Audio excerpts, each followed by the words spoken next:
Hello दोस्तों, घुटनों की समस्या आज की आम समस्या हो चुकी है। घुटनों से कट कट की आवाज़ आना, घुटनों पे स्वेलिंग होना या घुटने कई बार सीधे नहीं होते हैं। पहले तो ये घुटनों की समस्या बड़े बूढ़ों में पाई जाती थी, लेकिन अब तो ये छोटे से लेकर बड़े तक सभी बच्चों में पाई जाती है।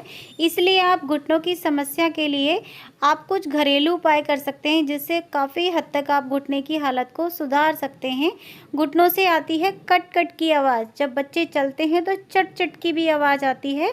कुछ लोग तो घुटनों में ग्रीस बनाने के लिए दवाइयाँ खाते हैं। कुछ लोग घुटनों की सर्जरी कराते हैं। दोस्तों, कई बार सर्जरी भी सक्सेस नहीं होती है, हमारे घुटने पहले से भी बदतर हो जाते हैं। तो घर की होम रेमेडी से आप घुटनों को काफ़ी हद तक ठीक कर सकते हैं। आज मैं आपके लिए 3 ऐसी ज़बरदस्त रेमेडी लेके आई हूँ, जिन्हें आप फॉलो करेंगे तो आपको रिज़ल्ट कम से कम 95% मिलेगा। पर आपको रेमेडी 1 महीने के लिए ट्राई करनी होगी। आपको जो घुटनों में स्वेलिंग आ जाती है ना, ऊपर के पार्ट में या घुटनों के पीछे वाले पार्ट में, जहाँ से कट कट की आवाज़ आती है, सबसे पहले उसको ठीक करना है। घुटनों में दर्द क्यों होता है, क्यों ग्रीस ख़त्म हो जाती है, क्यों आप चलने फिरने में इतनी ज़्यादा प्रॉब्लम फेस करते हैं। कई बार तो हमारा जो बढ़ता हुआ वज़न है ना, उससे भी हमारे घुटनों में ग्रीस ख़त्म हो जाती है। रात को देर रात तक जगना, स्ट्रेस लेना, इससे भी हमारे घुटने ख़राब हो जाते हैं। मोटापे का बढ़ने से भी हमारे घुटने ख़राब हो जाते हैं। दोस्तों, कई बार हम पानी को खड़े होके पीते हैं, पेट में ज़्यादा कब्ज़ होने के कारण घुटने ख़राब हो जाते हैं। खाने को जल्दी जल्दी खाना, फास्ट फूड ज़्यादा खाना, तला हुआ ज़्यादा खाना, या पानी को गटागट करके पीना, या पानी को कम मात्रा में पीना, इससे भी हमारे घुटने ख़राब हो जाते हैं। शरीर में विटामिन डी और कैल्शियम की कमी से भी हमारे घुटने ख़राब हो जाते हैं। स्ट्रेस होता है, आंखों की रोशनी ख़त्म हो जाती है। इसी कारण से हमारे घुटने काम नहीं करते हैं। कुछ होम रेमेडी हैं जो मैं आपके लिए लेके आई हूँ। वो घुटनों की ग्रीस भी बढ़ाएगी, घुटने की स्वेलिंग को कम भी करेगी। जो चलने फिरने में दिक्कत हो रही थी ना दोस्तों, आपको बिल्कुल ठीक हो जाएगी। तो आपको सबसे पहले जो रेमेडी है वो क्या है? एक तो आपको खड़े होकर कभी पानी नहीं पीना है, पानी आपको बैठ के ही पीना है, जिससे हमारा जो पानी है घुटनों में आए ना। ग्रीस कैसे पैदा करनी है, उसके लिए आपको क्या खाना है? तो आपको अपनी डाइट में अखरोट लेना है। अखरोट दोस्तों बहुत ज़्यादा ये फ़ायदेमंद होता है हमारे घुटनों के लिए। इसमें ओमेगा 3 पाया जाता है हमारे घुटनों के लिए। घुटनों में ग्रीस लाने का काम करता है, जिसे वॉलनट भी बोलते हैं। अब जो अखरोट है ना, वो कैसे लेने हैं आपको मार्केट से? आजकल मार्केट में ना छिले हुए अखरोट मिलते हैं दोस्तों। तो काफ़ी समय से जो पैक होते हैं ना, उनमें जो ऑयल होता है वो दोस्तों ख़त्म हो जाता है। हम उसे खाते हैं पर हमें बेनिफिट नहीं होता है। हम कहते हैं कि हमने अखरोट खाए थे पर हमें बेनिफिट नहीं हुआ।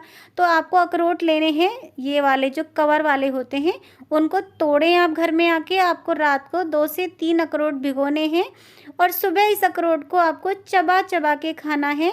इसके साथ आप 1 गिलास गर्म दूध ले सकते हैं, या फिर आप इसको ऐसे ही चबा चबा के खा सकते हैं। कोशिश करें कि आप कवर वाला अखरोट लेके आएँ, विदाउट कवर वाला अखरोट ना लेके आएँ, क्योंकि इससे आपको पूरा फ़ायदा मिलेगा जो आपके घुटनों के लिए ज़रूरत है। घुटने बिल्कुल ठीक हो जाएंगे दोस्तों। आप 1 महीने तक इसका सेवन कीजिए दूध के साथ।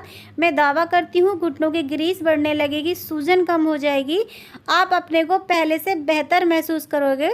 जो नेक्स्ट रेमेडी लेके आई हूँ मैं आपके लिए, वो है पारिजात या हार सिंगार के पत्ते। ये आपको अपने घर के आसपास मिल जाएंगे। इसको हम पारिजात भी बोलते हैं, इसको हार श्रृंगार का भी पत्ता बोलते हैं। ये बहुत ज़्यादा फ़ायदेमंद होता है घुटने की स्वेलिंग को कम करने के लिए, आर्थराइटिस को कम करने के लिए, घुटने को फिर से चलाने के लिए। जिस तरीके से हमारे शरीर में कहते हैं ना कि विटामिन डी की कमी के कारण हम चल नहीं सकते हैं, तो ये काफ़ी हद तक हमारे घुटनों को बिल्कुल सही कर देता है। आपको हार श्रृंगार के 3 पत्ते लेने हैं। इसके फूल, पत्ती, छाल, इन सब का इस्तेमाल दवाइयों में होता है हार श्रृंगार का। तो ये बहुत ही फ़ायदेमंद पौधा होता है। आप इसे अपने घर में भी लगा सकते हैं। अगर आपके आसपास ना हो तो आपको करना क्या है, 3 से 4 पत्ते लेने हैं आपको हार श्रृंगार के। इसके फूल नहीं लेने हैं दोस्तों, सिर्फ पत्ते लेने हैं।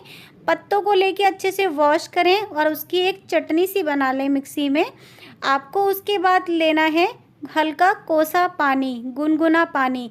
उसमें 1 चम्मच डालना है और घोल के गुनगुना सिप सिप करके पीना है, एक साथ नहीं पीना है। आपको ये सुबह खाली पेट या फिर खाना खाने के 2 घंटे बाद अगर ना ले सकें आप सुबह सुबह खाली पेट तो खाना खाने के बाद लें।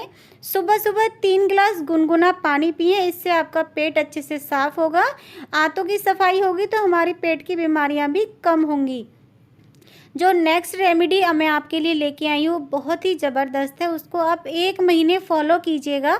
वो है हमारा नारियल का पानी। नारियल का पानी इतना इफ़ेक्टिव होता है घुटनों में लचीलापन लाने के लिए, घुटनों की ग्रीस को पैदा करने के लिए, हमारे शरीर में मिनरल्स की जो कमी हो गई है उसको पूरा करने के लिए। तो आप गर्मियों में डेली 1 नारियल पानी पिएं। अब जैसे सर्दियों का टाइम चल रहा है तो आप कोशिश करें कि सुबह सुबह खाली पेट आप नारियल पानी पिएं। उसके बाद आप अपना खाना खाएं। 2 घंटे बाद आप पारिजात का पत्ता या हार श्रृंगार का काढ़ा पिएं। आप इस चीज़ को डेली फॉलो करें। आपको अगर शरीर में विटामिन डी की कमी है तो आप थोड़ी देर सुबह सुबह धूप में 10 मिनट ज़रूर बैठें। इससे क्या होगा, आपको पूरा फ़ायदा मिलेगा। जो हमारा कोलेस्ट्रॉल है वो भी, जो बैड कोलेस्ट्रॉल है वो ख़त्म हो जाएगा और जो गुड कोलेस्ट्रॉल है वो पैदा होगा। विटामिन डी की कमी पूरी होगी। नारियल पानी इतना बेस्ट है हमारे शरीर में मिनरल्स की पूर्ति करने के लिए। तो आप दिन में 1 बार नारियल पानी ज़रूर पिएं। पेट साफ रहेगा और हमारा शरीर भी स्वस्थ रहेगा। या तो आप सुबह खाली पेट पिएं या फिर शाम को 4 बजे आपको नारियल का पानी पीना है। खाना खाने के बिल्कुल तुरंत बाद आपको नारियल पानी का सेवन नहीं करना है। तो आप इस चीज़ को पूरा फॉलो कीजिएगा। जो चढ़ने और सीढ़ियाँ चढ़ने में दिक्कत हो रही थी ना, आपको बिल्कुल ठीक हो जाएगी। पारिजात का जो काढ़ा था वो भी पिएं और अखरोट भी डेली खाएं। कैल्शियम और विटामिन डी की कमी को आप कैसे पूरा करोगे? कैल्शियम और विटामिन डी हमारे शरीर के मेन जो वो है ना प्रोटीन, वो हैं। जो अगर इन दोनों में से एक भी कम हो जाएगा तो शरीर का बैलेंस बिल्कुल बिगड़ जाएगा दोस्तों। अगर विटामिन डी कम है और कैल्शियम पूरा है तो भी आपकी हड्डियां कट कट की आवाज़ करेंगी, आपको उठने बैठने में प्रॉब्लम होगी। अगर विटामिन डी पूरा है, कैल्शियम कम है तो भी आपको हड्डियों से रिलेटेड प्रॉब्लम स्टार्ट हो जाएंगी। इसलिए आपको विटामिन डी के लिए सुबह सुबह की धूप लेनी है। धूप में जाके बैठ जाएं, आपको विटामिन डी पूरा भरपूर मिलेगा। कम से कम 10 से 12 दिनों में विटामिन डी की पूरी कमी ख़त्म हो जाएगी। तो आपके लिए सुबह की धूप बहुत ही बेस्ट है। आपको डेली लेनी है सुबह की धूप। नारियल पानी आपको डेली पीना है। खाना खाने के 2 घंटे बाद आपको पारिजात का जो काढ़ा है वो भी लेना है। और आपको सुबह सुबह अखरोट 1 महीने तक डाइट में डेली शामिल करने हैं। आपको ये चीज़ें आपको नियमित रूप से 1 महीने के लिए करनी है। आपको कैल्शियम की कमी किससे पूरी करनी है? आप अखरोट खा सकते हैं, आप बादाम को भिगो के खा सकते हैं, मशरूम को डाइट में डेली शामिल करें। इसमें भरपूर मात्रा में प्रोटीन होता है, कैल्शियम होता है। और हम जो दूध से बनी हुई चीज़ें होती हैं ना कैल्शियम के लिए, जैसे पनीर हुआ और जो छेना हुआ, इन चीज़ों का सेवन कर सकते हैं। काले तिल का सेवन कर सकते हैं। जो वाइट वाले तिल आते हैं ना दोस्तों, आप उनका सेवन कर सकते हैं। पर आपको वाइट वाले तिल का सेवन डायरेक्ट नहीं करना है। आप मार्केट से वाइट वाले तिल ले आएँ, उनको क्या करना है, आपको गैस पे मीडियम टू लो फ्लेम पे इसको भूनना है। पहले कच्चे तिल कभी भी नहीं खाने चाहिए दोस्तों। इसको भून के आप इसके लड्डू बना लें गुड़ के साथ, तो बहुत ज़्यादा फ़ायदेमंद होता है। गुड़ भी हमारी हेल्थ के लिए बहुत अच्छा होता है। तो आप इसके इस तरीके से पहले लड्डू बना लें। सुबह सुबह खाना खाने के बाद आप 1 लड्डू खा लें, कैल्शियम की कमी पूरी हो जाएगी। दूसरे तरीके से आप तिल को रात को भिगो के रख दें। इसमें आपको तिल भूनने नहीं है, कच्चे तिल आपको रात को भिगोने हैं दूध में अच्छे से बॉईल करके, या फिर इसको चबा चबा के आप खा सकते हैं। इससे कैल्शियम की कमी बिल्कुल पूरी हो जाएगी। घुटनों से जो कट कट की आवाज़ आ रही थी ना, वो बिल्कुल ठीक हो जाएगी। 1 कप रागी का इस्तेमाल अपने खाने में ज़रूर करें। हफ्ते में 2 दिन रागी से बनी हुई चीज़ें खाएं आप, जैसे कि रागी की पराठे हो गए, रागी इडली हो गई, रागी का चीला हो गया, या रागी का जो दलिया बनता है वो हो गया। आप इसको ज़रूर अपने डाइट में इस्तेमाल करें। इन सब चीज़ों के साथ आपको क्या नहीं खाना है, उन चीज़ों का भी ध्यान आपको प्रॉपर रखना है, क्योंकि जब भी ये चीज़ें असर करेंगी जब आप उन चीज़ों को अवॉइड करोगे। अगर आप उन चीज़ों को खाओगे तो आपको ये दवाइयाँ कभी असर नहीं करेंगी। आपको शाम को खट्टी चीज़ों का इस्तेमाल नहीं करना है। नींबू, संतरा, कीनू, दही, छाछ, लस्सी इस्तेमाल आपको रात को नहीं करना है। आपको रात को दही भी नहीं खानी है, कोई जूस नहीं पीना है। अगर पी सकते हैं इमली, आम, अमचूर, ये चीज़ों का इस्तेमाल आपको नहीं करना है रात को।